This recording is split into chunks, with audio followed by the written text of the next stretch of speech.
এটা কি কিনছো বাবা? দেখি আমাকে একটু দেখাও তো। ওয়াও, কে কিনে দিছে? কে কে বাবা? তোমাকে এটা কে কিনে দিছে? কোথায় গেছিলা তোমরা এটা কিনতে? এই যে ভাইরও লাগবে, এখন কি হবে?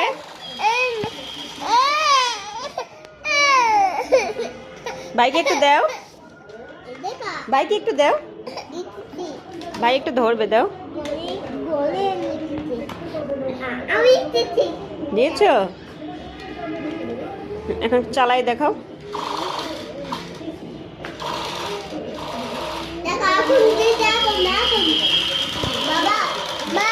বাবা, হ্যাঁ হ্যাঁ, আগুন বাবা।